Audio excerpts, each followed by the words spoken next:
Hi, അപ്പോൾ എല്ലാവർക്കും നമ്മുടെ പ്ലൂട്ടോയുടെ പുതിയൊരു ക്ലാസ്സിലേക്ക് സ്വാഗതം. അപ്പോൾ നമ്മൾ ഇന്ന് നോക്കാൻ പോകുന്നത് സബ് ഇൻസ്പെക്ടർ ഓഫ് പോലീസിൻ്റെ സൈക്കോളജി എന്ന് പറയുന്ന സ്പെഷ്യൽ ടോപ്പിക് എന്ന് പറയുന്ന ടോപ്പിക്കിലെ ഒരു ക്ലാസ്സാണ്. അപ്പോൾ നമുക്ക് എന്ത് ചെയ്യാം, നമ്മുടെ ഇന്നത്തെ ടോപ്പിക്ക് നമുക്ക് നോക്കാം. അപ്പോൾ ഇന്ന് നമ്മൾ നോക്കാൻ പോകുന്നത് ഡെവലപ്മെൻറ്റ് ആസ്പെക്ട്സ് ഓഫ് ബിഹേവിയർ എന്ന് പറയുന്ന ഒരു ടോപ്പിക്കാണ്. അപ്പോൾ നമുക്ക് നോക്കാം. അപ്പോൾ മാക്സിമം എന്ത് ചെയ്യുക, കഴിഞ്ഞ വീഡിയോ കണ്ടിട്ട് ഈ ഒരു വീഡിയോ കാണാൻ ശ്രമിക്കുക. അപ്പോൾ നമുക്ക് ഡെവലപ്മെൻറ്റ് ആസ്പെക്ട്സ് ഓഫ് ബിഹേവിയർ നമുക്ക് എന്ത് ചെയ്യാം, ഹ്യൂമൻ ബിഹേവിയർ എന്ത് ചെയ്യാം നമുക്ക് നോക്കാം. ഒന്നാമത്തെ പോയിന്റ്, നിരീക്ഷിക്കാവുന്നതും അളക്കാവുന്നതുമായ പ്രതിഭാസങ്ങളാണ് മനഃശാസ്ത്രം എന്ത് ചെയ്യുന്നത്, പഠന വിധേയം ആക്കുന്നത്. അപ്പോൾ നിരീക്ഷിക്കാൻ പറ്റുന്നതും അതേപോലെ തന്നെ അളന്ന് തിട്ടപ്പെടുത്താൻ പറ്റുന്നതുമായിട്ടുള്ള പ്രതിഭാസങ്ങളെയാണ് എന്ത് ചെയ്യുന്നത്, നമ്മുടെ മനഃശാസ്ത്രം എന്ത് ചെയ്യുന്നത്, പഠന വിധേയം ആക്കുന്നത്. അടുത്ത പോയിന്റ്, വികസനം തുടർച്ചയായ ഒരു പ്രക്രിയയാണ്. വികസനം എന്ന് പറയുമ്പോൾ എന്താണ്, മാനസികമായിട്ടുള്ള വികസനമാവാം, പലതരത്തിലുള്ള വികസനമാവാം. നമ്മൾ മനഃശാസ്ത്രം പഠിക്കുമ്പോൾ എന്താണ്, മാനസികമായിട്ടുള്ള വികസനം ആയിരിക്കും. അപ്പോൾ ആ ഒരു വികസനം എന്ന് പറയുന്നത് എന്താണ്, വികസനം എന്ന് പറയുന്നത് ഒരു തുടർച്ചയായ പ്രക്രിയയാണ്. ഒരു വ്യക്തിയുടെ ജനനം മുതൽ മരണം വരെ തുടർച്ചയായി നടക്കുന്ന പ്രതിഭാസമാണിത്. അറിയാമല്ലോ, നമ്മൾ കഴിഞ്ഞ വീഡിയോയിലൊക്കെ നമ്മൾ കുറേ കാര്യങ്ങളൊക്കെ പറഞ്ഞു. ഓരോ വളർച്ചാഘട്ടത്തിലും വികസനത്തിൻ്റെ തോത് ഏറിയോ കുറഞ്ഞോ കാണപ്പെടുന്നു. അപ്പോൾ ഓരോ വളർച്ചാഘട്ടത്തിലും എങ്ങനെയാണ് ഈ ഒരു വികസനത്തിൻ്റെ തോത് ചിലപ്പോൾ കൂടാം, ചിലപ്പോൾ കുറയാം. ഓരോ വികസന കാലഘട്ടത്തിലും വികാസത്തിൻ്റെ തോത് ഓരോ മേഖലയിലും സ്വാധീനം ചെലുത്തുന്നതായി കാണാം. അപ്പോൾ നമ്മുടെ ഓരോ വികസന കാലഘട്ടത്തിലും എന്താണ്, വികസനത്തിൻ്റെ ആ ഒരു തോത് അല്ലെങ്കിൽ അളവെന്ന് പറയുന്നത് എന്താണ്, പല മേഖലകളിൽ ഒരു വ്യക്തിയുടെ പല മേഖലകളിൽ എന്ത് ചെയ്യാം, സ്വാധീനം ചെലുത്തുന്നതായിട്ട് എന്ത് ചെയ്യാം നമുക്ക് കാണാൻ പറ്റും. മനസ്സിലായല്ലോ, വേറൊന്നുമില്ല, വികസനം തുടർച്ചയായിട്ടുള്ള ഒരു പ്രക്രിയയാണ്. ഒരു മനുഷ്യൻ ഒരുത്തൻ ജനിച്ച സമയം മുതൽ മരണം വരെ അത് തുടർച്ചയായി നടക്കുന്ന പ്രതിഭാസമാണ്. ഓരോ വളർച്ചാഘട്ടത്തിലും വികസനത്തിൻ്റെ തോത് കൂടിയോ കുറഞ്ഞോ കാണപ്പെടുന്നു. ഓരോ വികസന കാലഘട്ടത്തിലും വികസനത്തിൻ്റെ തോത് പല മേഖലയിലും എന്ത് ചെയ്യുന്നു, സ്വാധീനം ചെലുത്തുന്നതായിട്ട് നമുക്ക് എന്ത് ചെയ്യാം, കാണാം. മനസ്സിലായല്ലോ. അടുത്ത നമ്മുടെ ഒരു സൈഡ് ഹെഡിങ്ങാണ് പ്രധാന വികസന മേഖലകൾ. അപ്പോൾ കുറച്ച് പ്രധാന വികസന മേഖലകളാണ് അടുത്ത് പറയാൻ പോകുന്നത്. നമുക്കറിയാം ഇതൊക്കെയാണ്: കായിക വികസനം, ചാലക വികസനം, വൈജ്ഞാനിക വികസനം, സാമൂഹിക വികസനം, സാൻമാർഗിക വികസനം, വൈകാരിക വികസനം. ഏഴാമത്തേതാണ് ഭാഷാ വികസനം. അപ്പോൾ പ്രധാന വികസന മേഖലകൾ ഏതൊക്കെയാണ്? കായിക വികസനം, ചാലക വികസനം, വൈജ്ഞാനിക വികസനം, സാമൂഹിക വികസനം, സാൻമാർഗിക വികസനം, വൈകാരികമായിട്ടുള്ള വികസനം, പിന്നെ ലാസ്റ്റ് പറഞ്ഞതാണ് ഭാഷാ വികസനമാണ്. അടുത്ത നമ്മുടെ ടോപ്പിക്കാണ്, സൈഡ് ടോപ്പിക്കായിട്ടുള്ള ഒരു ടോപ്പിക്കാണ് ബാല്യം, ചൈൽഡ്ഹുഡ്. നമുക്കറിയാം. അപ്പോൾ ഈ ബാല്യത്തെ പല രീതിയിലൊക്കെ ക്ലാസിഫൈ ചെയ്യുന്നതാണ് നമ്മൾ നോക്കാൻ പോകുന്നത്. അപ്പോൾ നമുക്ക് പഠിക്കാൻ പോകുന്നത് അടുത്ത ബാല്യമാണ്. സിമ്പിളാണ്, വലിയ പാടുകളൊന്നുമില്ല. അപ്പോൾ ബാല്യം, ചൈൽഡ്ഹുഡ് എന്താണ് നമുക്ക് നോക്കാം. ഒന്നാമത്തെ പോയിന്റ്, ബാല്യത്തെ 3 മുതൽ 6 വയസ്സുവരെയുള്ള ആദി ബാല്യം അല്ലെങ്കിൽ നമ്മൾ കേട്ട് കാണും ഏർലി ചൈൽഡ്ഹുഡ് എന്ന് പറയും. 6 മുതൽ 9 വയസ്സുവരെയുള്ള ബാല്യം മിഡിൽ ചൈൽഡ്ഹുഡ് എന്ന് പറയും. 9 മുതൽ 12 വയസ്സുവരെയുള്ള അന്ത്യബാല്യം അല്ലെങ്കിൽ ലേറ്റർ ചൈൽഡ്ഹുഡ് എന്നിങ്ങനെ എന്ത് ചെയ്തിട്ടുണ്ട്, വിഭജിച്ചിട്ടുണ്ട്. അപ്പോൾ ഒന്നും കൂടി പറയാം, നമ്മുടെ ബാല്യത്തെ അല്ലെങ്കിൽ ചൈൽഡ്ഹുഡിനെ 3 മുതൽ 6 വയസ്സ് വരെ എങ്ങനെ പറയുന്നു, ഏർലി ചൈൽഡ്ഹുഡ് അല്ലെങ്കിൽ നമ്മൾ ആദി ബാല്യം എന്ന് പറയുന്നു. 6 മുതൽ 9 വയസ്സ് വരെ മധ്യബാല്യം അല്ലെങ്കിൽ മിഡിൽ ചൈൽഡ്ഹുഡ് എന്ന് പറയുന്നു. 9 മുതൽ 12 വയസ്സ് വരെ എന്താണ്, അന്ത്യബാല്യം, ബാല്യത്തിൻ്റെ അവസാന കാലം അല്ലെങ്കിൽ എന്ന് പറയുന്നു നമ്മുടെ ലേറ്റർ ചൈൽഡ്ഹുഡ് എന്ന് പറയുന്നു. മനസ്സിലായെന്ന് കരുതുന്നു. ഇത്രയാണ്. അപ്പോൾ നമ്മൾ ആദ്യം നോക്കാൻ പോകുന്നത് ആദി ബാല്യം അല്ലെങ്കിൽ നമ്മുടെ ഏർലി ചൈൽഡ്ഹുഡാണ്. അപ്പോൾ എന്താണെന്ന് നോക്കാം. ആദി ബാല്യം എന്ന് പറയുമ്പോൾ എന്താണ്, 3 മുതൽ 6 വയസ്സ് വരെയുള്ള കാലഘട്ടമാണ്. അപ്പോൾ എന്തായിരിക്കും, കളിപ്പാട്ടങ്ങളുടെ കാലമാണ്. ഞാൻ പറഞ്ഞു നിങ്ങളെന്ന് പറയുന്ന വ്യക്തിയുമായിട്ടൊന്ന് കമ്പയർ ചെയ്ത് കഴിഞ്ഞാൽ പഠിക്കാൻ ഭയങ്കര എളുപ്പമാണ്. അപ്പോൾ ആദി ബാല്യം എന്ന് പറയുമ്പോൾ എന്താണ്, ഏർലി ചൈൽഡ്ഹുഡാണ്, കളിപ്പാട്ടങ്ങളുടെ കാലം. അല്ലെങ്കിൽ ആ സമയത്താണല്ലോ കുട്ടികൾ കളിപ്പാട്ടമൊക്കെ കുറേ യൂസ് ചെയ്യുന്നത്. അപ്പോൾ കളിപ്പാട്ടങ്ങളുടെ കാലം എന്ന് വിശേഷിപ്പിക്കപ്പെടുന്ന വികസന കാലം ഏതാണ്ടാ, അത് നമ്മുടെ ആദി ബാല്യമാണ്, ഏർലി ചൈൽഡ്ഹുഡ്, 3 മുതൽ 6 വയസ്സ് വരെ. അടുത്ത പോയിന്റ്, കുട്ടികൾ ശാഠ്യവും പിടിവാശിയും പ്രകടിപ്പിക്കുന്ന വികസനകാലം. അതാണ് നമ്മുടെ ആദ്യബാല്യം. നമുക്കറിയാമല്ലോ ആദ്യബാല്യം, നമുക്കറിയാമല്ലോ കൊച്ചുകുട്ടികൾ ഭയങ്കര ബഹളമായിരിക്കും, പിടിവാശി കാണും, അറിയാമല്ലോ ഇതൊക്കെ. അടുത്ത പോയിന്റ്, ആദ്യബാല്യത്തെ മനഃശാസ്ത്രജ്ഞർ വിളിച്ചിരുന്നത് എന്താണ്? സംഘബന്ധപൂർവ്വകാലം, പ്രീ ഗ്യാങ് ഏജ്. അപ്പോൾ ആദ്യബാല്യത്തെ മനഃശാസ്ത്രർ എങ്ങനെ വിളിച്ചിരുന്നു? സംഘബന്ധപൂർവ്വകാലം, പ്രീ ഗ്യാങ് ഏജ് എന്നാണ്. അടുത്ത പോയിന്റ്, സ്വഭാവ രൂപീകരണത്തിലും വ്യക്തിത്വ വികസനത്തിലും പങ്കുവഹിക്കുന്ന വികസന കാലമാണ് നമ്മുടെ ആദിബാല്യമെന്ന് പറയുന്നത്. അപ്പോൾ ഒരു വ്യക്തിയുടെ സ്വഭാവ രൂപീകരണത്തിലും വ്യക്തിത്വ വികസനത്തിലും പങ്കുവഹിക്കുന്ന വികസന കാലം ഏതാണ്ട? അതാണ് നമ്മുടെ ആദിബാല്യമെന്ന് പറയുന്നത്. അടുത്ത നമ്മുടെ ഒരു ചെറിയൊരു ടോപ്പിക്കാണ്, സൈഡ് ടോപ്പിക്കാണ് ആദിബാല്യത്തിൽ കുട്ടിയുടെ പ്രകൃതവും സവിശേഷതകളും. അപ്പോൾ ആദിബാല്യത്തിൽ കുട്ടികൾക്കൊരു പല പ്രകൃതമായിരിക്കും, അതേപോലെ തന്നെ സവിശേഷതകളും ഉണ്ടായിരിക്കും. അത് നമുക്ക് നോക്കാം. അതിലൊന്നാമത് പറയുന്നത് എന്താണ്? ആ കുട്ടികൾ, ഒരു 3 വയസ്സ് മുതൽ 6 വയസ്സ് വരെയുള്ള കുട്ടികളെ നമ്മൾ ആദിബാല്യത്തിൻ്റെ ആ ഒരു പരിധിയിലാണ് പെടുത്തുന്നത്. അപ്പോൾ ആ വയസ്സുള്ള കുട്ടികൾ എങ്ങനെയായിരിക്കും? അവർ ഓട്ടം, ചാട്ടം, സംഘകളികൾ എന്നിവയിൽ എന്ത് ചെയ്യുന്നു? താല്പര്യം കാണിക്കും. നമുക്കറിയാമല്ലോ 3 വയസ്സ് മുതൽ 6 വയസ്സ് വരെയുള്ള കുട്ടികൾ എങ്ങനെയായിരിക്കും? അവർ ഓടാൻ ശ്രമിക്കും, ചാട്ടത്തിന് ശ്രമിക്കും, സംഘമായിട്ടുള്ള കളികൾക്ക് ശ്രമിക്കും, അറിയാമല്ലോ. അടുത്ത പോയിന്റ്, പഞ്ചേന്ദ്രിയങ്ങൾ കൂടുതൽ പ്രവർത്തനക്ഷമമാകുന്നു ഘട്ടം എന്ന നിലയിൽ ഏറെ പ്രധാനമുള്ള ഘട്ടമാണിത്. അപ്പോൾ എന്താണ്? നമ്മുടെ പഞ്ചേന്ദ്രിയങ്ങൾ, ആ ഒരു വ്യക്തിയുടെ പഞ്ചേന്ദ്രിയങ്ങൾ എന്ത് ചെയ്യുന്നു? കൂടുതൽ പ്രവർത്തനക്ഷമമാകുന്ന ഘട്ടമാണ്. അപ്പോൾ ഈ നിലയിൽ എന്താണ്? ഏറെ പ്രധാനമുള്ള ഘട്ടമാണ് നമ്മുടെ ആദിബാല്യം എന്ന് പറയുന്നത്. മൂന്നാമത്തെ പോയിന്റ്, ശാരീരികവും ജൈവപരവുമായ എന്ന് പറയുമ്പോൾ ബയോളജിക്കൽ പരമായിട്ടുള്ള ആവശ്യങ്ങൾക്ക് അന്യരെ ആശ്രയിക്കുന്ന പ്രവണത കുറയുന്നു. അപ്പോൾ ശാരീരികമായിട്ട് അല്ലെങ്കിൽ ജൈവപരവുമായിട്ടുള്ള ആവശ്യങ്ങൾക്ക് അന്യരെ ആശ്രയിക്കുന്ന പ്രവണത എന്ത് ചെയ്യുന്നു? കുറയുന്നു. മനസ്സിലായല്ലോ. അടുത്ത പോയിന്റ്, ജന്തുകഥകൾ, താളപ്രധാനമായ ഗാനങ്ങൾ എന്നിവ കൂടുതൽ ഇഷ്ടപ്പെടുന്നു. അറിയാമല്ലോ ജന്തുകഥകൾ, അതേപോലെ തന്നെ താളപ്രധാനമായ ഗാനങ്ങൾ അവരെന്ത് ചെയ്യുന്നു? കൂടുതൽ ഇഷ്ടപ്പെടുന്നു. കളിക്കോപ്പുകൾ ഉപയോഗിച്ച് കളിക്കാനും അവയിൽ സചേതനത്വം എന്ന് പറയുമ്പോൾ എന്താണ്? അതിന് ജീവനുണ്ട് എന്ന് പറയുന്നത്. കൊച്ചുകുട്ടികൾ കളിക്കുന്ന അറിയാമല്ലോ, അതിന് ജീവനുള്ള പോലെ എന്ത് ചെയ്യുന്നു? അത് വെച്ച് കളിക്കുന്നു. മനസ്സിലായല്ലോ. അത് ആരോപിച്ച് പെരുമാറാനും ശ്രമിക്കുന്നു. അനുകരണ വാസന പ്രകടിപ്പിക്കുന്നു. പല ആൾക്കാരെയും അവർ അനുകരിക്കുന്നതൊക്കെ നമുക്കറിയാമല്ലോ. അപ്പോൾ അനുകരണ വാസന അവർ പ്രകടിപ്പിക്കുന്നു. അടുത്ത പോയിന്റ്, കൂടുതൽ ജിജ്ഞാസ പ്രകടിപ്പിക്കുകയും മുതിർന്നവരോട് പലവിധ ചോദ്യങ്ങൾ ചോദിക്കുകയും ചെയ്യുന്നു. അപ്പോൾ നിങ്ങളുടെ വീടിൻ്റെ അടുത്ത കൊച്ചുപിള്ളേർ ഈ ഒരു 3 വയസ്സ് മുതൽ 6 വയസ്സ് വരെയുള്ള ആ ഒരു ഏജുള്ള കുട്ടികളുണ്ടെങ്കിൽ എന്ത് ചെയ്യുക? അവരുമായിട്ടൊന്ന് കമ്പയർ ചെയ്താൽ നിങ്ങൾക്ക് മനസ്സിലാവും. കൂടുതൽ ജിജ്ഞാസ പ്രകടിപ്പിക്കുകയും മുതിർന്നവരോട് പലവിധ ചോദ്യങ്ങൾ ചോദിക്കുകയും എന്ത് ചെയ്യുന്നു? അവർ ചെയ്യുന്നു. അടുത്ത പോയിന്റ്, ബുദ്ധിവികാസം കൂടുതൽ ത്വരിതമാകുന്നു. അടുത്ത പോയിന്റ് എന്താണ്? മാറി മറിയുന്ന വൈകാരിക പ്രകടനം അവരിൽ ഉണ്ടാകുന്നു. അപ്പോൾ ഒന്നുകൂടി പറയാം, നമ്മുടെ ആദിബാല്യത്തിൽ കുട്ടിയുടെ പ്രകൃതവും സവിശേഷതകളുമാണ്. എന്തൊക്കെ നമ്മൾ പറഞ്ഞു? ഓട്ടം, ചാട്ടം, സംഘകളികൾ എന്നിവയിൽ അവർ താല്പര്യം കാണിക്കുന്നു. പഞ്ചേന്ദ്രിയങ്ങൾ കൂടുതൽ പ്രവർത്തനക്ഷമമാകുന്ന ഘട്ടം. ഈ ഒരു ഘട്ടം എന്താണ്? ഭയങ്കരമായിട്ടുള്ള പ്രാധാന്യമുള്ള ഘട്ടമാണ്. ശാരീരികവും ജൈവപരവുമായ ആവശ്യങ്ങൾക്ക് അന്യരെ ആശ്രയിക്കുന്ന പ്രവണത എന്ത് ചെയ്യുന്നു? കുറയുന്നു. ജന്തുകഥകളും അതേപോലെ തന്നെ താളപ്രധാനമായ ഗാനങ്ങൾ എന്നിവ എന്ത് ചെയ്യുന്നു? അവർ കൂടുതൽ ഇഷ്ടപ്പെടുന്നു. കളിക്കോപ്പുകൾ ഉപയോഗിച്ച് കളിക്കാനും അതിൽ ജീവനുണ്ടെന്നും പറഞ്ഞ് അങ്ങനെ ആ ഒരു ഇതെന്ത് ചെയ്യുന്നു? അവർ കാണിക്കുന്നു. അനുകരണ വാസന പ്രകടിപ്പിക്കുന്നു. കൂടുതൽ ജിജ്ഞാസ പ്രകടിപ്പിക്കുകയും മുതിർന്നവരോട് പലവിധ ചോദ്യങ്ങൾ എന്ത് ചെയ്യുന്നു? അവർ ചോദിക്കുകയും ചെയ്യുന്നു. ബുദ്ധിവികാസം കൂടുതൽ ത്വരിതമാകുന്നു. പിന്നെന്താണ്? മാറി മറിയുന്ന വൈകാരിക പ്രകടനം അവരിൽ എന്ത് ചെയ്യുന്നു? കാണിക്കുന്നു. അടുത്ത നമ്മുടെ ടോപ്പിക്കാണ് മധ്യബാല്യം. നമ്മൾ ഏർലി ചൈൽഡ്ഹുഡ് മുമ്പ് പറഞ്ഞു. അടുത്തെന്താണ്? മധ്യബാല്യം. എനിക്ക് ബാലം വരുന്നുള്ളൂ. മധ്യബാല്യം, മിഡിൽ ചൈൽഡ്ഹുഡാണ് നമ്മളടുത്ത് നോക്കാൻ പോകുന്നത്. ഇന്ദ്രിയങ്ങളുടെയും പേശികളുടെയും ശക്തവും വൈവിധ്യവുമുള്ളതുമായി പ്രവർത്തിക്കുന്ന വികസന കാലമാണ് നമ്മുടെ ഈ ഒരു മധ്യബാല്യമെന്ന് പറയുന്നത്. മനസ്സിലായല്ലോ. കായികവും ചാലക ശേഷിപരവുമായിട്ടുള്ള വികസനം എന്ത് ചെയ്യുന്നു? ഇപ്പോൾ നടക്കുന്നു. അപ്പോൾ ഇന്ദ്രിയങ്ങളുടെയും പേശികളുടെയും ശക്തവും വൈവിധ്യമുള്ളതുമായി പ്രവർത്തിക്കുന്ന വികസന കാലഘട്ടമാണ്. കായികവും ചാലക ശേഷിപരവുമായിട്ടുള്ള വികസനം എന്ത് ചെയ്യുന്നു? ഈ ഒരു കാലഘട്ടത്തിൽ നടക്കുന്നു.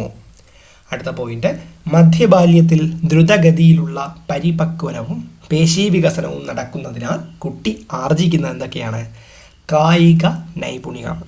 അപ്പോൾ മധ്യബാല്യത്തിൽ എന്ത് ചെയ്യുന്നു? ദ്രുതഗതിയിൽ പെട്ടെന്ന് തന്നെ പരിപക്വനവും അതേപോലെ തന്നെ അവൻ്റെ പേശിയും എന്ത് ചെയ്യുന്നു? വികസിക്കുന്നു. അപ്പോൾ ആ സമയത്ത് എന്താണ് നടക്കുന്നത്? കായിക നൈപുണികളായിരിക്കും നടക്കുന്നത്. അറിയാമല്ലോ, കായിക നൈപുണികളാണ് വികസിക്കുന്നത്. അടുത്ത പോയിന്റ്, ശിശു തൻ്റെ വൈകാരിക വ്യവഹാര ലജ്ജ, ഉത്കണ്ഠ, ഈർഷ്യ, പ്രതീക്ഷ, നിരാശ, പ്രിയം എന്നിങ്ങനെ വ്യത്യസ്ത രീതികളിൽ പ്രകടിപ്പിക്കുന്ന വികസന ഘട്ടമാണ് എന്തെന്ന് പറയുന്നതാ?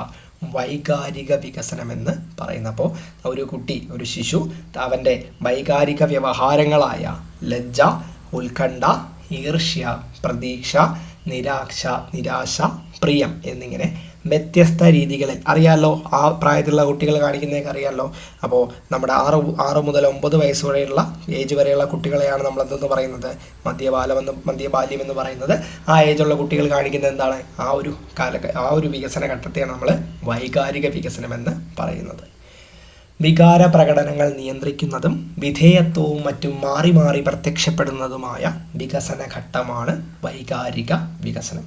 അപ്പോൾ വികാര പ്രകടനങ്ങൾ നിയന്ത്രിക്കുന്നതും അതേപോലെ തന്നെ വിധേയത്വവും മറ്റും മാറി മാറി പ്രത്യക്ഷപ്പെടുന്നതുമായ വികസന ഘട്ടം ഏതാണ്? അത് വൈകാരിക വികസനമാണ്. വികാരങ്ങൾ തീവ്ര വികാരങ്ങളായി രൂപപ്പെടുന്ന വികസന ഘട്ടമാണ് നമ്മുടെ വൈകാരിക വികസനം എന്ന് പറയുന്നത്. സാധാരണ വികാരങ്ങൾ എന്ത് ചെയ്യുന്നു? അത് തീവ്രമായിട്ടുള്ള വികാരങ്ങളായി മാറുന്നു. അതിനെ എന്തെന്ന് പറയുന്നു? വൈകാരിക വികസനം എന്ന് പറയുന്നു.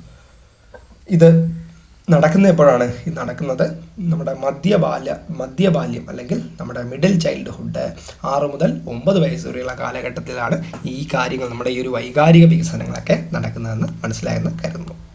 അടുത്ത പോയിന്റ്, വൈകാരിക വികസന കാലഘട്ടം അറിയപ്പെടുന്നത്. അപ്പോൾ വൈകാരിക വികസന കാലഘട്ടം അറിയപ്പെടുന്നത് എങ്ങനെയാണ്? ആത്മരതിയുടെ കാലഘട്ടം, ഏജ് ഓഫ് നാർസിസിസം. അപ്പോൾ വൈകാരിക വികസന കാലഘട്ടം അറിയപ്പെടുന്നത് എന്താണ്? ഏജ് ഓഫ് നാർസിസിസം എന്നാണ്. ആത്മരതിയുടെ കാലഘട്ടം, വൈകാരിക വികസന കാലഘട്ടം. ഇതെവിടെയാണ് വരുന്നത്? നമ്മുടെ ഏത് ബാല്യത്തിലാണ്? മിഡിൽ ചൈൽഡ്ഹുഡിലാണ്. നമ്മുടെ ആദ്യ ബാല്യത്തിൻ്റെ അത് കഴിഞ്ഞ് വരുന്ന മിഡിൽ ചൈൽഡ്ഹുഡ്, മധ്യ ബാല്യത്തിലാണ് നമ്മുടെ ആത്മരതിയുടെ കാലഘട്ടം വരുന്നതെന്ന് ഓർത്ത് വച്ചിരിക്കുക. അടുത്ത പോയിന്റ്, സമീപസ്ഥ പരിസ്ഥിതിയുടെ നിരവധി അനുഭവങ്ങൾ കുട്ടിക്കുണ്ടാകുന്നതും അതിലൂടെ ഒട്ടേറെ വിജ്ഞാനമാർജിക്കുന്നതുമായ വികസന ഘട്ടമാണ് ബൗദ്ധിക വികസനം എന്ന് പറയുന്നത്. അപ്പോൾ സമീപസ്ഥ പരിസ്ഥിതിയുടെ നിരവധി അനുഭവങ്ങൾ കുട്ടിക്കുണ്ടാകുന്നതും അതിലൂടെ നമ്മുടെ ആ ഒരു കുട്ടിയാണെങ്കിൽ അവൻ്റെ സമൂഹത്തിൽ അല്ലെങ്കിൽ അവൻ്റെ പരിസ്ഥിതിയിൽ ഉണ്ടാകുന്ന പല മാറ്റങ്ങളും അതേപോലെ തന്നെ അതുവഴി അവന് കിട്ടുന്ന അനുഭവങ്ങൾ എന്ത് ചെയ്യുന്നു? അത് അവനുണ്ടാക്കുന്ന ഒട്ടേറെ വിജ്ഞാനം അതുവഴി എന്ത് ചെയ്യുന്നു? അവന് ആർജിക്കാൻ കഴിയുന്നു. ആ ഒരു വികസന കാലഘട്ടത്തെ എന്ന് പറയുന്നു, അല്ലെങ്കിൽ ആ ഒരു വികസന ഘട്ടത്തെ എന്നു പറയുന്നു ബൗദ്ധിക വികസനം എന്നാണ് പറയുന്നത്. മനസ്സിലായല്ലോ? ഇതൊക്കെ നമ്മുടെ മിഡിൽ ചൈൽഡ്ഹുഡ് ഏജിലാണ് വരുന്നത്. മനസ്സിലായല്ലോ? ഓക്കെ. അടുത്ത പോയിന്റ്, കളികളിലൂടെ വായനയുടെയും എഴുത്തിൻ്റെയും ബാലപാഠങ്ങൾ അഭ്യസിക്കുന്ന വികസന ഘട്ടമാണ് ബൗദ്ധിക വികസനം. അപ്പോൾ നമ്മുടെ കളികളിലൂടെ അല്ലെങ്കിൽ വായനയുടെയും എഴുത്തിൻ്റെയും ബാലപാഠങ്ങൾ അഭ്യസിക്കുന്ന വികസന ഘട്ടം ഏതാണ്? നമ്മുടെ ബൗദ്ധിക വികസനമാണ്. ബൗദ്ധിക വികസന കാലഘട്ടത്തിൽ മുൻപന്തിയിൽ നിൽക്കുന്ന പ്രവർത്തനങ്ങൾ ഏതൊക്കെയാണ്? ജിജ്ഞാസയുണ്ട്, നിർമ്മാണപരത, ശേഷണ പ്രവണത, കളിയിലുള്ള ആന്തരിക താല്പര്യം. അപ്പോൾ ബൗദ്ധിക വികസന കാലഘട്ടത്തിൽ മുൻപന്തിയിൽ നിൽക്കുന്ന പ്രവർത്തനങ്ങൾ ഏതൊക്കെയാണ്? ജിജ്ഞാസയുണ്ടാവാം, നിർമ്മാണപരത, ശേഖരണ പ്രവണത, കളിയിലുള്ള ആന്തരിക താല്പര്യം. അടുത്ത പോയിന്റ്, അനുകരണങ്ങളിലും യഥാർത്ഥ സങ്കല്പത്തിലും കുട്ടി കൂടുതൽ പ്രാധാന്യം നൽകുന്ന ബൗദ്ധിക വികസനം അറിയപ്പെടുന്നത്. അത് ഭാവനയുടെ കാലം അല്ലെങ്കിൽ ഏജ് ഓഫ് ഫാൻറ്റസി എന്ന് അറിയപ്പെടുന്നു. അപ്പോൾ അനുകരണങ്ങളിലും യഥാർത്ഥ സങ്കല്പത്തിലും കുട്ടി കൂടുതൽ പ്രാധാന്യം നൽകുന്ന ബൗദ്ധിക വികസനം അറിയപ്പെടുന്നത് എന്തെന്നാണ്? ഭാവനയുടെ കാലം അല്ലെങ്കിൽ ഏജ് ഓഫ് ഫാൻറ്റസി എന്നാണ്. മനസ്സിലായല്ലോ? അടുത്ത പോയിന്റ്, കുട്ടിയുടെ ആദ്യത്തെ സാമൂഹിക വ്യവഹാര മേഖലയാണെന്തെന്ന് പറയുന്നത് കുടുംബമെന്ന് പറയുന്ന. അപ്പോൾ ഒരു കുട്ടിയുടെ ആദ്യത്തെ സാമൂഹിക വ്യവഹാര മേഖല എന്താണ്? അതാണ് കുടുംബം. അപ്പോൾ ഒരു കുട്ടിയുടെ ആദ്യത്തെ സാമൂഹിക വ്യവഹാര മേഖലയാണെന്തെന്ന് പറയുന്നത് കുടുംബമെന്ന് പറയുന്നത്. കുട്ടി കൂട്ടുകാരെ കണ്ടെത്താനും ചങ്ങാത്തം കൂടാനും തുടങ്ങുന്ന വികസന ഘട്ടമാണെന്ത്? അതിനെയാണ് നമ്മൾ സാമൂഹികവും സാൻമാർഗികവുമായ വികസനമെന്ന് പറയുന്നത്. അപ്പോൾ ഒരു കുട്ടി അവൻ്റെ കൂട്ടുകാരെ കണ്ടെത്താനും അവൻ്റെ ചങ്ങാത്തം കൂടാനും തുടങ്ങുന്ന, ഇപ്പോൾ നമ്മൾ നമ്മുടെ ആ ഒരു ചെറിയ ഏജിൽ നമ്മൾ ചെയ്യുന്ന കാര്യം അതാണ് ഇവിടെ പറയുന്നത്. ഇപ്പോൾ കുട്ടി കൂട്ടുകാരെ കണ്ടെത്താനും അതേപോലെ തന്നെ നമ്മൾ ചങ്ങാത്തം കൂടാനും തുടങ്ങുന്ന ആ ഒരു വികസന കാലഘട്ടമാണെന്ത്? സാമൂഹികവും സാൻമാർഗികവുമായ വികസനമെന്ന് പറയുന്നത്.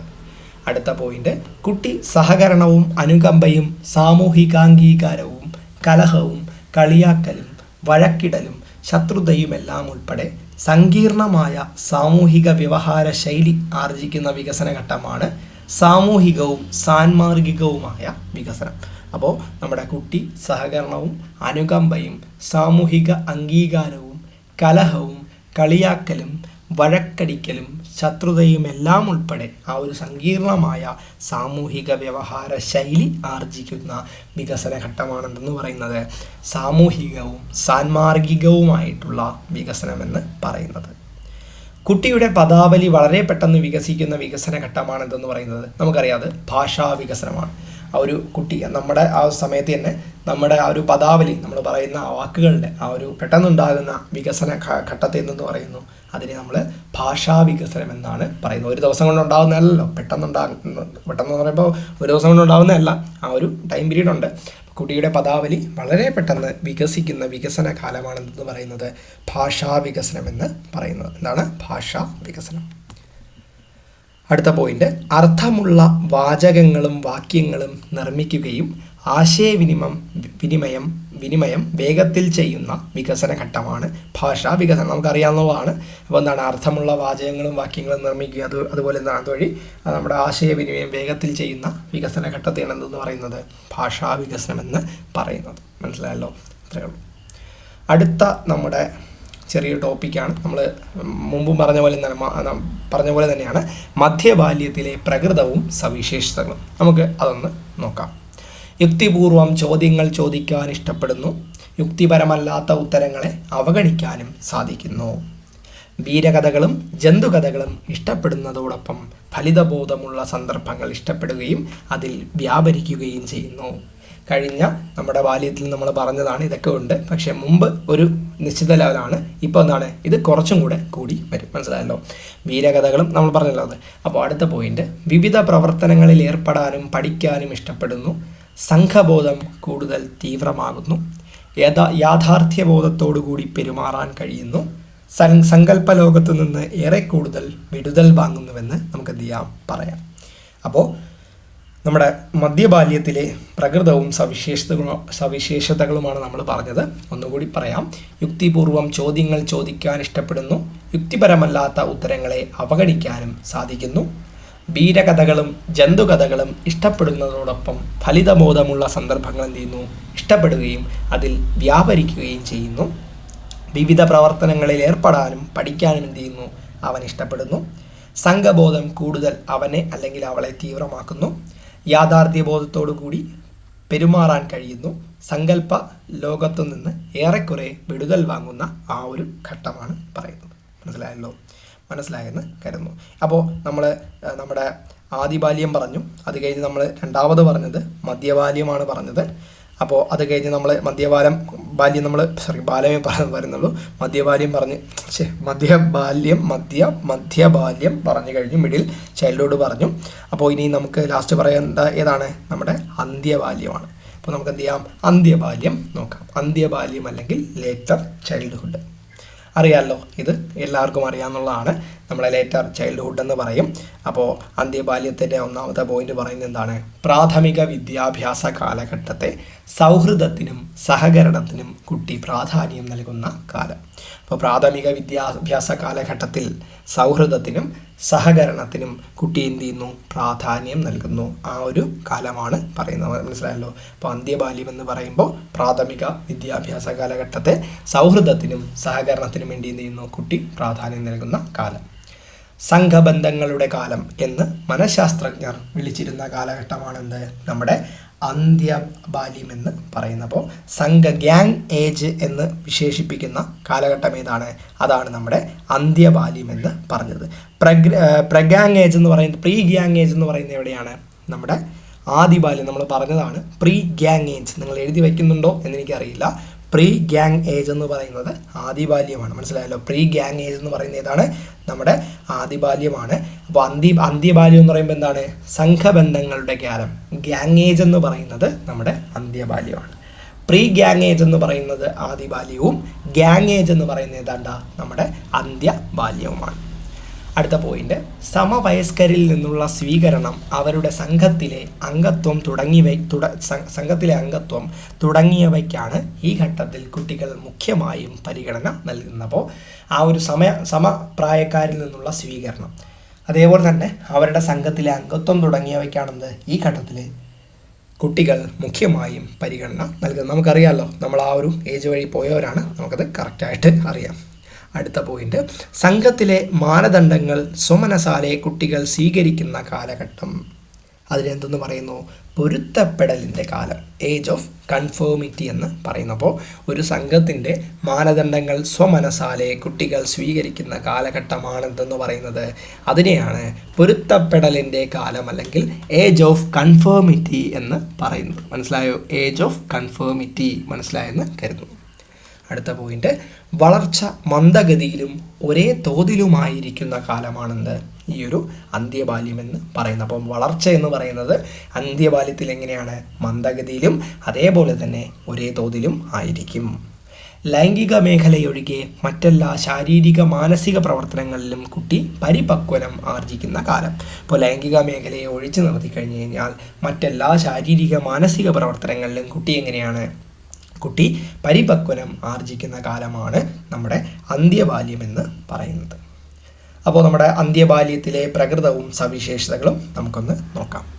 ഒന്നാമത്തെ പോയിന്റ്, സാമൂഹികാവബോധം കൂടുതൽ വികസിക്കുകയും ഉത്തരവാദിത്ത ബോധം പ്രകടിപ്പിക്കുകയും ചെയ്യുന്നു. കൂടുതൽ യാഥാർത്ഥ്യബോധത്തോടു കൂടി പെരുമാറാൻ കഴിയുന്നു. പഠനത്തിലും കളികളിലും മത്സരബോധം അവന് വർദ്ധിക്കുന്നു. വിമർശന ബുദ്ധിയോടുകൂടി കാര്യങ്ങളെ വിശകലനം ചെയ്യാൻ അവൻ തുടങ്ങുന്നു. വീരാരാധന പ്രബലമാകുന്നു. പല രീതിയിലാവാം, ചിലപ്പോൾ നമ്മുടെ വിജയൊക്കെ ഒട്ടിച്ചു വെച്ച് മനസ്സിലായല്ലോ, ആ ഒരു സംഭവമാണ് പറയുന്നത്. കായിക ശക്തിയും ധൈര്യവും വർദ്ധിക്കുന്നു. സമപ്രായ സംഘ പ്രവർത്തനങ്ങൾ, പിയർ ഗ്രൂപ്പ് ആക്ടിവിറ്റീസ് ശക്തമാകുന്നു. ശാസ്ത്രീയ ചിന്തയും ജീവിത മൂല്യങ്ങളെയും കുറിച്ചുള്ള കാഴ്ചപ്പാടും എന്ത് ചെയ്യുന്നു? വളരുന്നു. ഭാഷാശേഷികളിൽ നിപുണത നേടുന്നു. സ്ഥിരതയാർന്ന വൈകാരിക പ്രകടനങ്ങൾ അവനിൽ ഉണ്ടാകുന്നു. മനസ്സിലായല്ലോ? ഒന്നുകൂടി വായിക്കാം, സിമ്പിളാണ്. അന്ത്യബാല്യത്തിലെ പ്രകൃതവും സവിശേഷതകളുമാണ്. സാമൂഹികാവബോധം കൂടുതൽ വികസിക്കുകയും അതേപോലെ തന്നെ ഉത്തരവാദിത്ത ബോധം എന്ത് ചെയ്യുന്നു? അവനിൽ പ്രകടിപ്പിക്കുകയും ചെയ്യുന്നു. കൂടുതൽ യാഥാർത്ഥ്യബോധത്തോടു കൂടി അവൻ എന്ത് ചെയ്യുന്നു? പെരുമാറുന്നു. പഠനത്തിലും കളികളിലും അവൻ മത്സരബോധം വർദ്ധിക്കുന്നു. വിമർശന ബുദ്ധിയോടുകൂടി അവൻ കാര്യങ്ങളെ വിശകലനം ചെയ്യാൻ തുടങ്ങുന്നു. അവൻ വീരാരാധനയിൽ പ്രബലമാകുന്നു. കായിക ശക്തിയും ധൈര്യവും അവന് വർദ്ധിക്കുന്നു. ഈ ഒരു അവൻ ഒന്ന് ചേർത്ത് കൊള്ളായിരുന്നു, കാരണം അത് കുറച്ചും കൂടി നിങ്ങൾക്ക് മനസ്സിലാവും തോന്നുന്നു. അടുത്ത പോയിന്റ്, സമപ്രായ സംഘപ്രവർത്തനങ്ങളിൽ അവൻ എന്ത് ചെയ്യുന്നു? ശക്തമാകുന്നു. ശാസ്ത്രീയ ചിന്തയും ജീവിത മൂല്യങ്ങളെയും കുറിച്ചുള്ള കാഴ്ചപ്പാടും അവനിൽ വളരുന്നു. ഭാഷാശേഷികളിൽ നിപുണത അല്ലെങ്കിൽ വൈദഗ്ധ്യം എന്ത് ചെയ്യുന്നു? അവൻ നേടുന്നു. സ്ഥിരതയാർന്ന വൈകാരിക പ്രകടനങ്ങൾ എന്ത് ചെയ്യുന്നു? അവൻ കാണിക്കുന്നു. അപ്പോൾ ഇതാണ് നമ്മുടെ അന്ത്യബാല്യം എന്ന് പറയുന്നത്. അപ്പോൾ നമ്മൾ അന്ത്യബാല്യം പറഞ്ഞു. അടുത്ത നമ്മുടെ ഹെഡിങ് ആരായിരിക്കും? നമ്മുടെ കൗമാരം തന്നെയാണ്. അറിയാമല്ലോ, നമ്മുടെ ചന്ദ്രോത്സവത്തിൽ പറയുന്ന കൗമാരമാണ് അടുത്ത അഡോളസൻസ് ഏജാണ് നമ്മൾ പഠിക്കാൻ പോകുന്നത്. അറിയാമല്ലോ, അഡോളസൻസ് എന്താണെന്ന് എല്ലാവർക്കും അറിയാം. കൗമാരം എല്ലാവർക്കും ഭയങ്കര മധുരമായിട്ടുള്ള കാലമാണ്. അപ്പോൾ നമുക്ക് എന്ത് ചെയ്യാം നോക്കാം. യൗവനാരംഭം മുതൽ പരിപക്വത പ്രാപിക്കും വരെയുള്ള കാലത്തെയാണ് നമ്മൾ കൗമാരമെന്ന് പറയുന്നത്, അല്ലെങ്കിൽ അഡോളസൻസ്. അപ്പോൾ യൗവനാരംഭം മുതൽ പരിപക്വത പ്രാപിക്കും വരെയുള്ള കാലത്തെയാണ് നമ്മൾ കൗമാരമെന്ന് പറയുന്നത്. ജീവിതത്തിൻ്റെ വസന്തം അല്ലെങ്കിൽ വസന്തകാലമെന്ന് വിശേഷിപ്പിക്കുന്ന കാലം ഏതാണ്? അതാണ് നമ്മുടെ കൗമാരം. അപ്പോൾ ജീവിതത്തിൻ്റെ വസന്തം എന്ന് വിശേഷിപ്പിക്കുന്ന കാലമാണെന്ന് പറയുന്നത് കൗമാരമെന്ന് പറയുന്നത്. പെട്ടെന്നുള്ള കായികവും ജൈവ ശാസ്ത്രപരവുമായ മാറ്റങ്ങൾ സംഭവിക്കുകയും തന്മൂലം ചിന്താക്കുഴപ്പങ്ങളും പിരിമുറുക്കങ്ങളും മോഹഭംഗങ്ങളും അരക്ഷിതാബോധവും ഉണ്ടാകുകയും ചെയ്യുന്ന കാലം. അറിയാമല്ലോ, പലതരത്തിലുള്ള സമ്മർദ്ദങ്ങളും അതേപോലെ തന്നെ പല മാറ്റങ്ങളും നമ്മുടെ കായികപരമായിട്ടായാലും ജൈവശാസ്ത്രപരവുമായിട്ടായാലും ചിന്താക്കുഴപ്പങ്ങളായാലും പിരിമുറുക്കങ്ങളായാലും മോഹഭംഗങ്ങളായാലും ഉണ്ടാകുന്ന കാലഘട്ടമാണിത് നമ്മുടെ അഡോലസൻസ് എന്ന് പറയും. നമുക്കറിയാമല്ലോ, അറിയാം, കൗമാര കാലഘട്ടം എല്ലാവർക്കും അറിയാമെന്ന് തോന്നുന്നു. അടുത്ത പോയിന്റ്, കൗമാരം ഞെരുക്കത്തിൻ്റെയും പിരിമുറുക്കത്തിൻ്റെയും കാലം. Period of stress and strain. ക്ഷോഭത്തിൻ്റെയും സ്പർദ്ധയുടെയും കാലം. Period of storm and strife എന്ന് പറഞ്ഞ ആരാണ്? സ്റ്റാൻലി ഹാളാണ്. എനിക്കറിയാമോയെന്നറിയില്ല, സോറി, നിങ്ങളുടെ സ്കൂളിലുണ്ടോ എന്ന് എനിക്കറിയില്ല. നമ്മൾ പഠിച്ചിരുന്ന കാലഘട്ടത്തിൽ എന്താണ്, നമ്മുടെ ഓരോ സ്കൂളുകളിലും, ഞാൻ പഠിച്ച ഗവൺമെൻറ് സ്കൂളിലാണ്, അപ്പോൾ അവിടെ നമുക്കൊരു കൗൺസിലിംഗ് ടീച്ചറുണ്ട്. അപ്പോൾ ടീച്ചർ നമുക്ക് എന്ത് ചെയ്യും, നമ്മൾ ഈ അഡോളസൻസ് പീരീഡിൻ്റെ പ്രശ്നങ്ങളെയൊക്കെ കുറിച്ച് നമ്മൾ ക്ലാസ് എടുക്കുന്ന ആ ഒരു ഇതുണ്ടായിരുന്നു. അപ്പോൾ എനിക്ക് അഡോളസൻസിനെ കുറിച്ച് ചോദിച്ചു കഴിഞ്ഞാൽ എനിക്ക് ഏകദേശം എന്ത് ചെയ്യാം, എനിക്കറിയാം. കാരണം അവിടെ നടക്കുന്ന കാര്യങ്ങളൊക്കെ ടീച്ചർ എന്ത് ചെയ്യും, നമുക്ക് പറഞ്ഞു തന്നിട്ടുണ്ട്. അപ്പോൾ കൗമാരം എന്താണ്? ഞെരുക്കത്തിൻ്റെയും പിരിമുറുക്കത്തിൻ്റെയും കാലം. Period of stress and strain. ക്ഷോഭത്തിൻ്റെയും സ്പർദ്ധയുടെയും കാലം. Period of storm and strife എന്ന് പറഞ്ഞ ആരാണ്? നമ്മുടെ സ്റ്റാൻലി ഹാളാണ്. ആരാണ്? സ്റ്റാൻലി ഹാളാണ്. അടുത്ത പോയിന്റ്, ബാല്യത്തിൽ നിന്ന് പ്രായപൂർത്തിയിലേക്കുള്ള ഘട്ടത്തിൽ ശാരീരികമായ ഗുണവിശേഷങ്ങളിൽ മാത്രമല്ല സാമൂഹികവും വൈകാരികവും മാനസികവുമായ തലങ്ങളിലും മാറ്റമുണ്ടാകുന്ന കാലം. ഇതിനെന്തെന്ന് പറയുന്നു? ഇതിനെയാണ് പീരീഡ് ഓഫ് ട്രാൻസിഷൻ എന്ന് പറയുന്നത്, അല്ലെങ്കിൽ നമ്മുടെ പരിവർത്തനത്തിൻ്റെ കാലം. നല്ല മാറ്റമുണ്ടാകുന്ന ഒരു മനുഷ്യൻ്റെ മനസ്സിൽ, അല്ലെങ്കിൽ മനുഷ്യൻ്റെ മനസ്സിലായാലും പുറത്തായാലും നല്ല മാറ്റങ്ങൾ ഉണ്ടാകുന്ന, വളരെയധികം മാറ്റങ്ങൾ ഉണ്ടാകുന്ന കാലഘട്ടമാണ്. അല്ലെങ്കിൽ ഒരു മനുഷ്യൻ നമ്മുടെ ആ ഒരു ഡെവലപ്മെൻറ്റിൻ്റെ ഒരു 90% കഴിയുന്ന കാലഘട്ടമാണ് നമ്മുടെ അഡോളസൻസ് എന്ന് പറയുന്നത്. മനസ്സിലായല്ലോ? അപ്പോൾ അതിനെ നമ്മൾ എന്തെന്ന് പറയുന്നു? പീരീഡ് ഓഫ് ട്രാൻസിഷൻ എന്ന് പറയുന്നു, അല്ലെങ്കിൽ പരിവർത്തനത്തിൻ്റെ കാലമെന്ന് പറയുന്നു. അടുത്ത പോയിന്റ്, യുക്തിചിന്ത, അമൂർത്ത ചിന്ത ഇവ ഏറ്റവും കൂടുതൽ പ്രകടമാകുന്ന വളർച്ചാകാലമാണ് കൗമാരമെന്ന് പറയുന്നത്. അപ്പോൾ യുക്തിപരമായ ചിന്ത, അമൂർത്തമായ ചിന്ത ഇവ ഏറ്റവും കൂടുതൽ പ്രകടമാകുന്ന വളർച്ചാഘട്ടം ഏതാണ്? അതിനെയാണ് നമ്മൾ കൗമാരമെന്ന് പറയുന്നത്. കൗമാരം. അടുത്ത പോയിന്റ്, കൗമാരക്കാർ സ്വതന്ത്ര വ്യക്തികളായി മാറാൻ വേണ്ടി കുടുംബത്തിൽ നിന്ന് ഒഴിഞ്ഞു മാറാൻ ശ്രമിക്കുന്ന കാലമാണിത്. ആവശ്യങ്ങൾ നേടിയെടുക്കുവാനാവാതെ വരുമ്പോൾ പലരും ലഹരിക്ക് അടിമപ്പെടുന്നു. ഹോളിംഗ്വർത്ത് ഈ കാലത്തെ വിശേഷിപ്പിച്ചത് എങ്ങനെയാണ്? ബുദ്ധിഭ്രമത്തിൻ്റെ കാലം. ടെമ്പററി ഇൻസാനിറ്റി എന്നാണ് ഹോളിംഗ്വർത്ത് ഈ കാലത്തെ വിശേഷിപ്പിച്ചത്. അപ്പോൾ കൗമാരക്കാർ സ്വതന്ത്ര വ്യക്തികളായിട്ട് മാറാൻ വേണ്ടി എന്ത് ചെയ്യുന്നു? അവർ കുടുംബത്തിൽ നിന്ന് ഒഴിഞ്ഞു മാറാൻ ശ്രമിക്കുന്ന കാലമാണ്. അതേപോലെ തന്നെ ആവശ്യങ്ങൾ നേടിയെടുക്കുവാനാവാതെ വരുമ്പോൾ എന്ത് ചെയ്യുന്നു? പലരും ലഹരിക്ക് അടിമപ്പെടുന്നു. ഹോളിംഗ്വർത്ത് ഈ കാലത്തെ വിശേഷിപ്പിച്ചത് എങ്ങനെയാണ്? ബുദ്ധിഭ്രമത്തിൻ്റെ കാലം, അല്ലെങ്കിൽ ടെമ്പററി ഇൻസാനിറ്റി എന്നാണ് വിശേഷിപ്പിച്ചത്. ഈ നമ്മുടെ ഇങ്ങനെയൊക്കെ ഈ പറഞ്ഞ ഡയലോഗ് നമ്മുടെ ഇന്ത്യയിലും അങ്ങനെയൊക്കെ ഒരു കുറവാണ്. പക്ഷെ നമ്മുടെ പുറം രാജ്യങ്ങളിൽ പണ്ട് കാലത്ത് എന്തായിരിക്കും? കൂടുതലായിരിക്കും. മനസ്സിലായത്? നമ്മുടെയൊക്കെ നമ്മുടെ കാലഘട്ടത്തിലൊക്കെ നമ്മുടെ ഈ ലഹരി ഓക്കെയാണ്, പക്ഷേ ഈ കുടുംബത്തിൽ നിന്ന് മാറുന്ന ആ ഒരു ഇത് നമ്മുടെ അമേരിക്കൻ അതേപോലെയുള്ള പാശ്ചാത്യ രാജ്യങ്ങളിലായിരിക്കാം. ഓട്ടെ, അടുത്ത് കൗമാരത്തിലെ വികസനങ്ങളാണ്. അപ്പോൾ അത് നമുക്കൊന്ന് നോക്കാം. ശാരീരിക വികസനം അതിവേഗത്തിലാവുകയും അന്തിമ രൂപം കൈവരിക്കുകയും ചെയ്യുന്ന വികസന ഘട്ടമാണ്. അപ്പോൾ എന്തൊക്കെയാണ്? നമ്മുടെ കായികവും ചാലകശേഷിപരവുമായ വികസനവുമാണ് അവിടെ ഉണ്ടാകുന്നത്. അറിയാമല്ലോ, ശാരീരിക വികസനം അതിവേഗത്തിലാവുകയും അന്തിമ രൂപം, ഞാൻ നേരത്തെ പറഞ്ഞതാണ്, ശാരീരിക വികസനം എന്ന് പറയുന്ന ആ ഒരു കാര്യം അന്തിമ ഘട്ടത്തിലെത്തുന്ന പീരീഡാണ് നമ്മൾ അഡോളസൻസ് പീരീഡ് എന്ന് പറയുന്നത്. മനസ്സിലായല്ലോ? കായികമായാലും ചാലകശേഷിപരവുമായിട്ടുള്ള വികസനം എന്താണ്? അതാണ് അവിടെ നടക്കുന്നത്. ഞാൻ പറഞ്ഞതാണ്.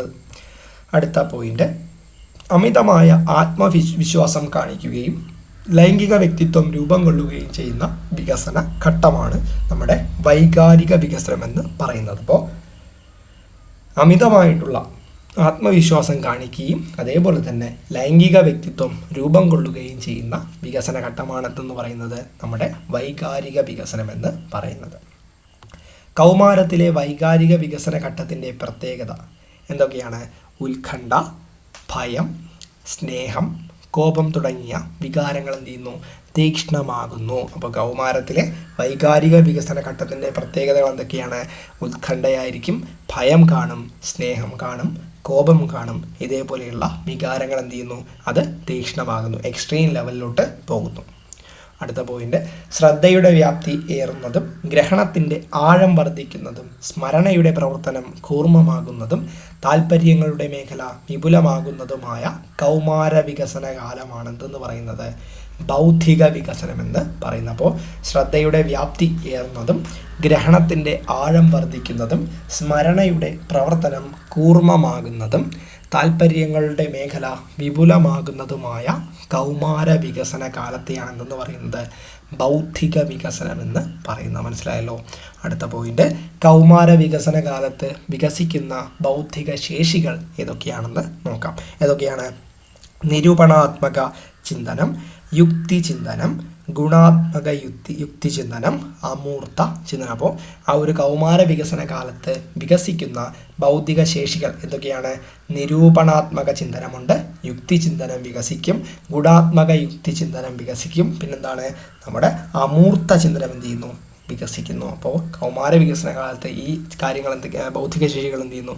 ഇതൊക്കെ വികസിക്കുന്നു. മനസ്സിലായല്ലോ?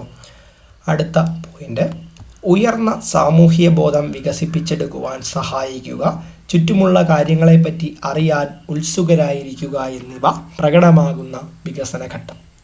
അതാണ് സാമൂഹികവും സാൻമാർഗികവുമായ വികസനമെന്ന് പറയുന്നത്. അപ്പോൾ നമ്മുടെ ഉയർന്ന സാമൂഹ്യ ബോധം വികസിപ്പിച്ചെടുക്കുവാൻ സഹായിക്കുക, ചുറ്റുമുള്ള കാര്യങ്ങളെപ്പറ്റി അറിയാൻ ഉത്സുകരായിരിക്കുക എന്നിവ പ്രകടമാകുന്ന വികസന ഘട്ടമാണ് സാമൂഹികവും സാൻമാർഗികവുമായിട്ടുള്ള വികസനമെന്ന് പറയുന്നത്. അടുത്ത പോയിന്റ്, കൗമാരത്തിലെ സാമൂഹികവും സാൻമാർഗികവുമായ വികസനത്തിൻ്റെ സവിശേഷത എന്താണ്? സമവയസ്ക സംഘത്തിൻ്റെ വർദ്ധിച്ച സ്വാധീനം, സർഗപരതയുടെ വികാസം, നന്മതിന്മകൾ വേർതിരിച്ചറിയാനുള്ള ശേഷി എന്നിവ കൈവരിക്കുന്നു. അപ്പോൾ കൗമാരത്തിലെ സാമൂഹികവും സാൻമാർഗികവുമായ വികസനത്തിൻ്റെ സവിശേഷത എന്താണ്? സമവയസ്ക സംഘത്തിൻ്റെ വർദ്ധിച്ച സ്വാധീനം, അതേപോലെ തന്നെ സർഗപരതയുടെ വികാസം, നന്മതിന്മകൾ വേർതിരിച്ചറിയുവാനുള്ള ശേഷി എന്നിവ കൈവരിക്കുന്നു. മനസ്സിലായല്ലോ? മലയാളം കേട്ട് പേടിക്കേണ്ട, സിമ്പിളാണ്. അപ്പോൾ മനസ്സിലായോ? ഇത്രയും കാര്യങ്ങളാണ് നമ്മുടെ കൗമാരത്തെക്കുറിച്ച് നമ്മൾ പറഞ്ഞത്. അടുത്ത് നമുക്ക് പഠിക്കേണ്ടത് സൈക്കോ സോഷ്യൽ ഡെവലപ്മെൻ്റ് ആണ്. ഇനി കുറച്ച് ടോപ്പിക്കും കൂടെ ഉള്ളൂ. അപ്പോൾ നമുക്ക് ഈ ഒരു സൈക്കോളജി എന്ന് പറയുന്ന ടോപ്പിക്ക് എന്ത് ചെയ്യാം? നമുക്കങ്ങ് അവസാനിപ്പിക്കാം. അപ്പോൾ ഇന്നത്തെ വീഡിയോയ്ക്ക് ഇത്രയേ പറയുന്നുള്ളൂ. അപ്പോൾ നമ്മൾ നമ്മുടെ ബാല്യം, അതേപോലെ തന്നെ അന്ത്യബാല്യം, കൗമാരം, ആദിബാല്യം, നമ്മുടെ ബാല്യത്തെ പല ഇതായിട്ട് നമ്മൾ തിരിച്ചു. ഡെവലപ്മെൻറ്റ് ആസ്പെക്ട്സ് ഓഫ് ബിഹേവിയർ ആണ് നമ്മൾ നോക്കിയത്. ബാല്യത്തെ നമ്മൾ പല ഇതായിട്ട് തിരിച്ചു, പല കാര്യങ്ങളും പറഞ്ഞു. അപ്പോൾ ലാസ്റ്റ് നമ്മൾ പറഞ്ഞു നിർത്തിയത് എന്താണ്? നമ്മുടെ കൗമാരത്തെയാണ് നമ്മൾ പറഞ്ഞ് നിർത്തിയത്. അപ്പോൾ നമുക്ക് അടുത്ത വീഡിയോയിൽ ഉടനെ തന്നെ കാണാം.